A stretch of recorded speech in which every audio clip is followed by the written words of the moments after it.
Olá! As nossas saudações do Educandário Leon Denis a mais um vídeo do nosso Evangelho no Lar, esse nosso Evangelho quinzenal que nós trouxemos para você, que nós trazemos, né, sempre para você através aqui desses vídeos. Eu sou o Douglas, tarifeiro da casa, e te acompanho, né, em mais essa jornada, mais esse vídeo aqui, esse que é o número 74. Lembrando, né, para você que está começando agora, enfim, não precisa assistir os anteriores, né, gente? Não é uma continuidade, tá bom? É só para você, né, se situar de que existem vídeos anteriores, caso queira ver, né? E até como a dona Cecília já conversou comigo, a dona Cecília do nosso educandário mesmo, ela falou um dia que vê toda semana, então, né, mesmo que não tenha, mas ela vê um outro, ela, né, acompanha um outro e tal, né, e, né, fica aqui totalmente livre para você fazer o mesmo. E claro, né, mesmo não tendo, gente, mesmo não sendo semana do nosso Evangelho no Lar aqui, não sendo a semana do vídeo, você pode, né, fazer aí a sua leitura, a sua reflexão, a sua prece, né, como bem desejar, tá? Lembro também, né, que eu estou aqui hoje, né, no nosso educandário, mas mais uma vez num novo ângulo, né, tá quase não está aparecendo aqui, a luz aqui não está muito em mim, mas isso também, né, não tem problema, não é isso que interessa, né, mais ouvir mesmo, mais acompanhar mesmo, né, a leitura e tudo mais. E aí, né, tem bastante coisa, tem obra acontecendo aqui, então de vez em quando vocês vão ouvir barulhos, né, já sabem, tá tudo bem, tudo normal, né, é a vida acontecendo ao nosso redor, tá? E para a gente começar então, vamos, é claro, para a nossa prece de abertura.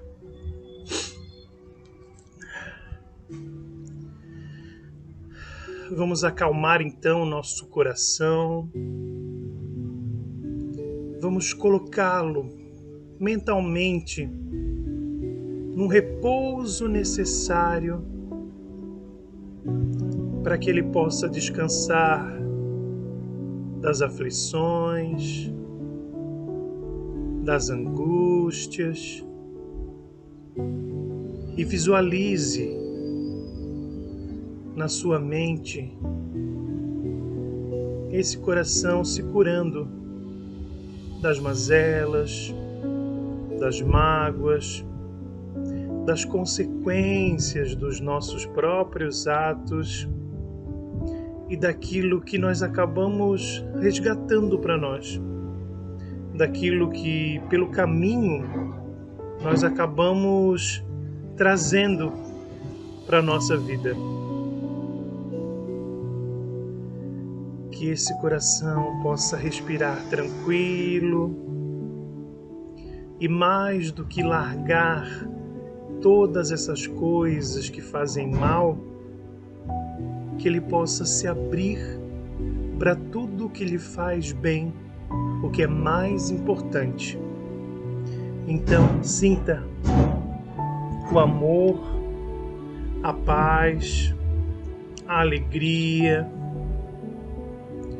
e tudo aquilo que vai fazer bem para você, encontrando o caminho, encontrando como destino esse coração para que ele possa ser revigorado, restaurado e esteja de pé, esteja erguido e pronto para continuar a sua luta, pronto para continuar cada batalha, cada abraço e tudo que vem pela frente.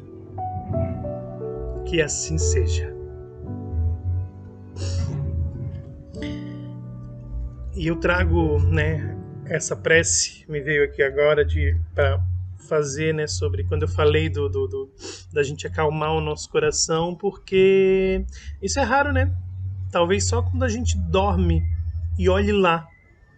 Mas a gente às vezes fica muito apreensivo por coisas que não estão no nosso comando, por coisas que a gente não tem o mínimo controle. E aí talvez esse seja o nosso problema, né? Controle.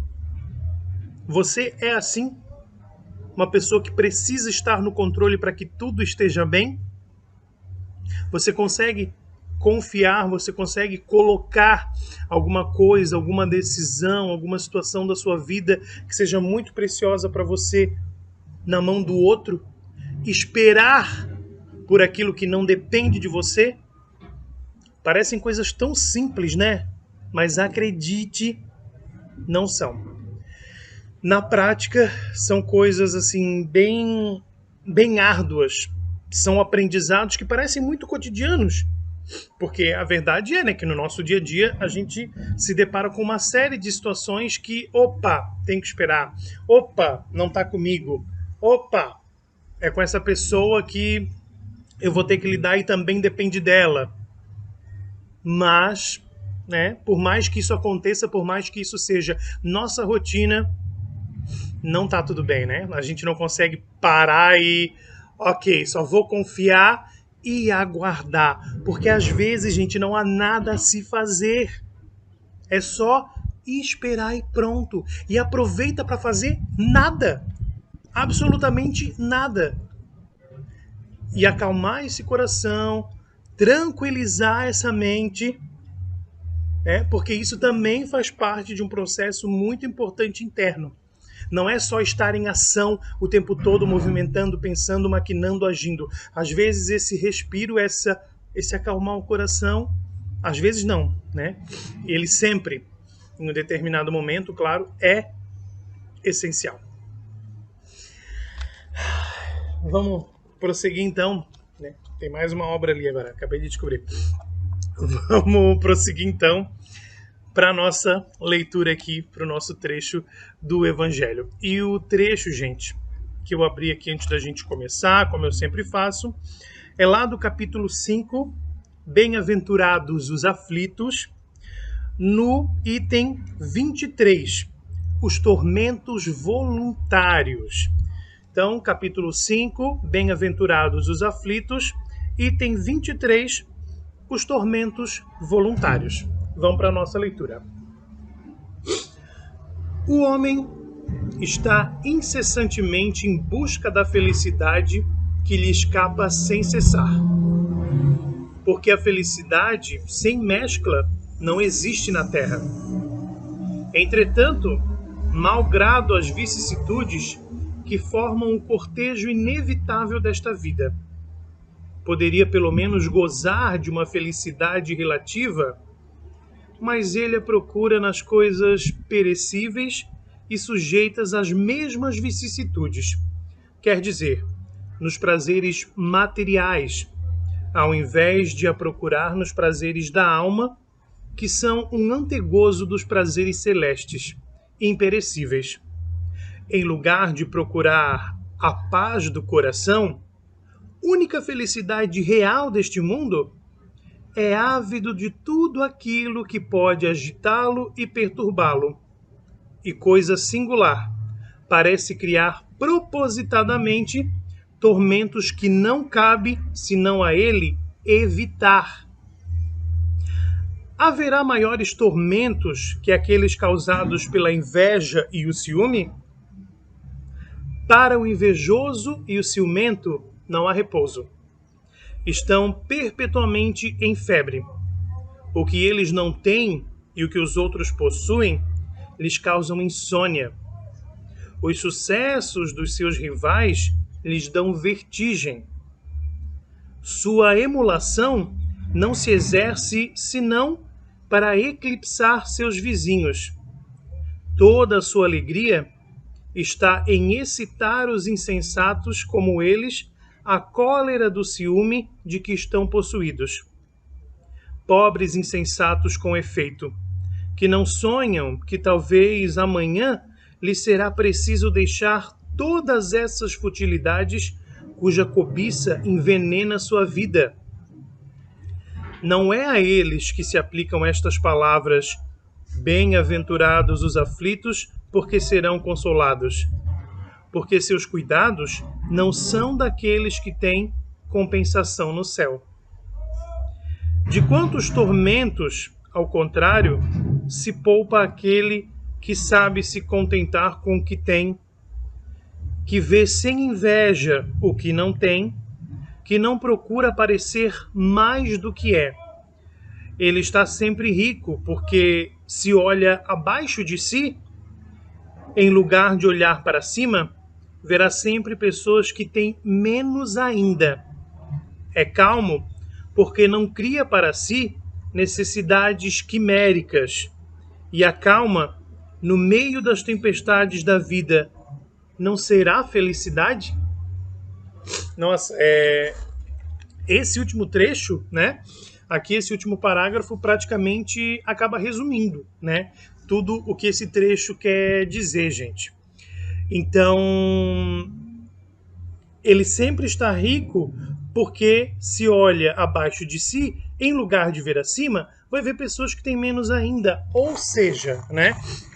Ele sabe valorizar o que ele tem.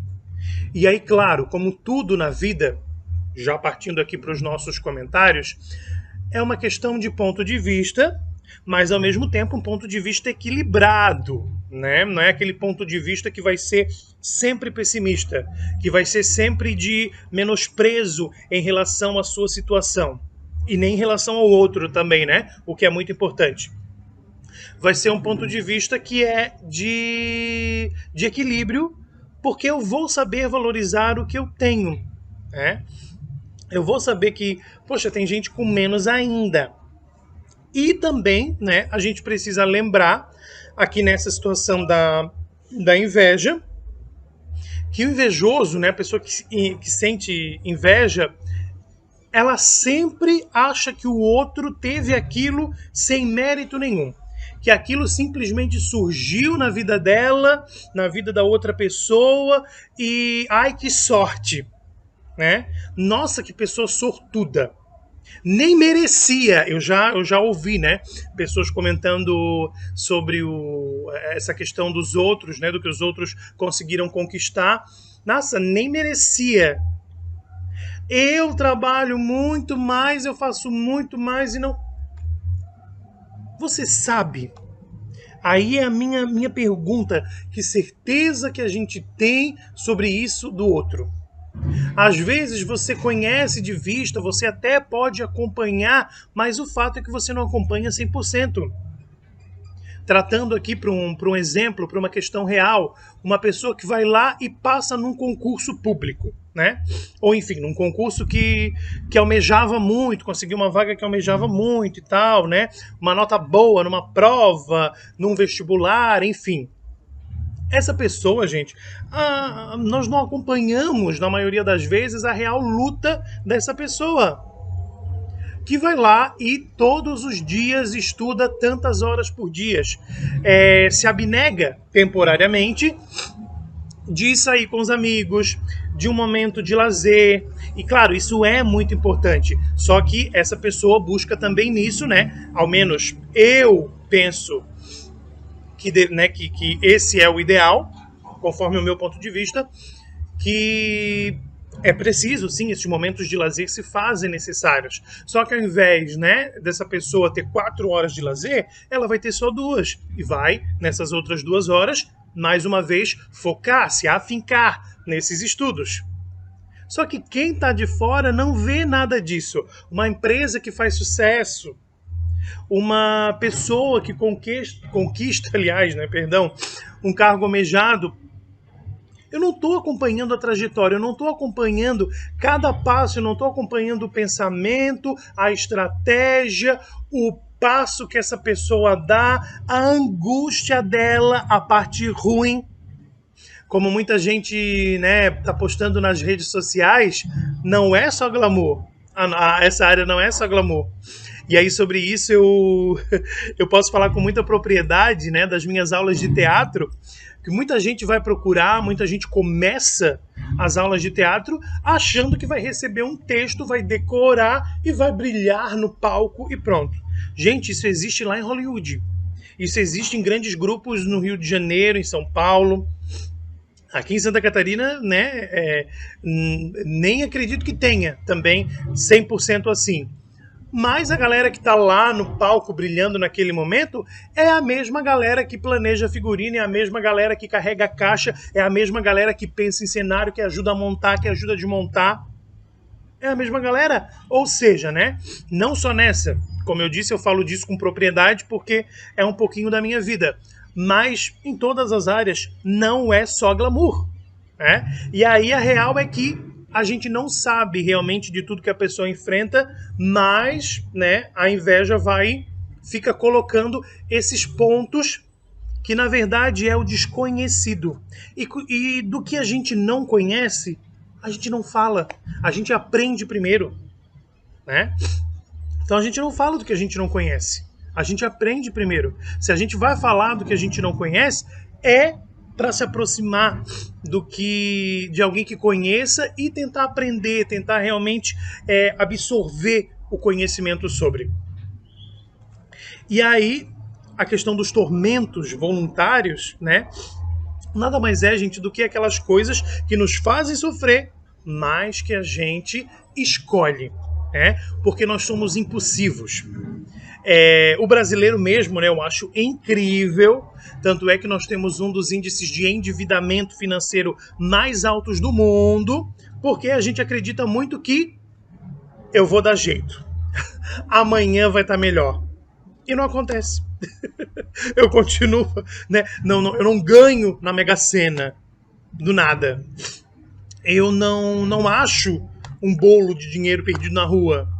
Eu enfim, não ganho na loteria, não aparece uma herança do nada, né?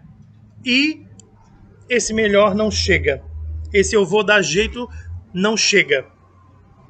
Acontece, né? Então, ao mesmo tempo a gente é muito otimista nesse sentido, mas acaba sendo muito mal planejador sobre essa situação, né? E aí, por conta disso, nós temos sim um dos índices de endividamento mais altos do mundo, de mais pessoas endividadas no mundo, né? Que acreditam que vai dar jeito e, ops, não deu. Então, isso aqui, gente, nada mais vem a falar do que, aliás, do nosso livre-arbítrio e de que, né, o plantio, a gente escolhe o que vai plantar, mas a colheita, ela é obrigatória. E aí, claro, né, se eu planto coisa boa, se eu estou me empenhando, lógico que eu vou colher. Às vezes não no tempo que eu gostaria. E não exatamente 100%, né, naquele roteiro que a gente faz na nossa cabeça, do jeito que eu gostaria. Mas vai. Né? E se não vai, a gente tem que saber que existe um porquê e que existe aí um propósito e que existe aí um compromisso, né, da espiritualidade com você e a espiritualidade. A gente tem que pensar, né, enquanto conhecedores da doutrina espírita, a gente tem que pensar nisso também. A gente tem que lembrar que é uma possibilidade, sabe? Então, a verdade é que a gente escolhe uma porção de coisas que a gente sabe, que a gente tem a mais absoluta certeza que vai nos fazer mal. Mas a gente quer. Porque por um momento de prazer, por um momento de alegria. E muitas vezes, né, também existem esses casos, né, a gente acaba aceitando, a gente acaba colocando isso no nosso caminho para fazer o bem para alguém. E aí é um momento sempre de medir até quanto vale a pena. Essa pessoa não conseguiria fazer isso? Será que eu vou mostrar o caminho? Mas das próximas vezes, será que ela não consegue? Né? É o famoso ensinar a pescar e não dar o peixe toda a vida. Porque senão a gente tem cada vez um mundo cada vez mais acomodado, né? Sem ter as suas próprias buscas, sem ter as suas próprias conquistas, mais reclamão, né? E que não valoriza tanto as coisas assim. A gente já vê isso, né? De geração para geração na atualidade, a gente vê isso, né? Então, citando mais uma vez a questão do teatro, né? Para mim está sendo um choque muito grande. Eu fiquei aí praticamente quase 2 anos sem dar aula de teatro e dou aula de teatro para todas as idades. E uma aula de teatro, gente, por exemplo, para uma geração que está aí com seus 20 e poucos, 30 anos, né? a gente tem que fazer um aquecimento corporal, que às vezes, né, é dolorido, eu vou mexer em coisas que não mexo o tempo todo. E a galera reclama, mas assim, reclama fazendo, vai fazer. Sabe, tenha certeza que isso é importante, que isso é necessário. Geração de adolescente, né? Recentemente eu ainda passei por isso. A gente foi fazer o aquecimento também. Um show de reclamação 4 vezes maior do que essas outras gerações. Uma falta de flexibilidade, sabe? Corporal, física mesmo. E embora você deixasse claro o objetivo disso, não conseguiu absorver, porque aquela dor física era muito maior do que tudo. Nossa, que sofrimento eterno. Então, né, esse tipo de assunto gera muita polêmica, mas a gente vive esse confronto que me preocupa, né? E que cada vez mais a gente prefere viver só hoje, viver o agora, escolher esse tormento lá para o futuro, que cada vez fica mais alto. E para me livrar dele, muitas vezes, eu escolho um outro e vou prorrogando prazos, sabe? Mas até quando? Né? Essa é a nossa pergunta. Então, é preciso refletir muito sobre esse equilíbrio que é extremamente necessário para a nossa vida. Tá? Vou parar por aqui. Vamos encerrar, né? E esqueci de dizer no começo, né, gente, da nossa aguinha para ser fluidificada. Eu tô aqui com a minha aguinha, né, mais uma vez na garrafinha, tá? Você escolha, né, claro, o recipiente que achar melhor. Uma jarrinha, um copinho, garrafinha, assim como eu trouxe aqui hoje, tá? O importante é ter aí com você, tá? Então, se ainda não pegou, dá aquele pause, pega e volta aqui pra gente finalizar esse Evangelho no Lar. Realizando, então, a nossa prece final, o nosso fechamento. Após esse meu coração restabelecido, de amor, de apaziguamento, eu me fortaleço como um todo. Cada parte da minha centelha divina, que pulsa em alegria, que pulsa em atividade benéfica, cada parte do meu perispírito que se ilumina com tudo que a espiritualidade nos fornece e que leva tudo isso para esse corpo aqui nesse mundo, para minha matéria, para o meu físico, para que eu prossiga dentro de tudo aquilo que eu me comprometi antes da minha reencarnação, com muita paz, com muita luz, pensando no próximo, tendo sempre a empatia e lembrando da lei do amor, tão importante que o Cristo veio nos ensinar. Também essa espiritualidade nos proporciona nos recipientes com água os fluidos necessários, as substâncias ideais para fazer o bem em mim e para que o melhor aconteça comigo. E para que em cada gole eu possa me fortalecer ainda mais.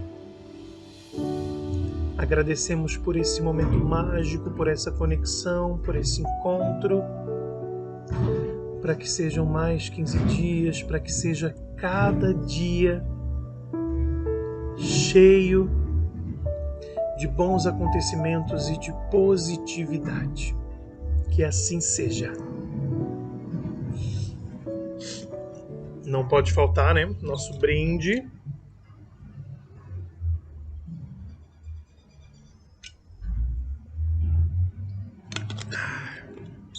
E não pode faltar também o nosso muito obrigado em nome do nosso educandário Leon Denis por estar com a gente em mais esse vídeo, esse Evangelho no Lar de número 74.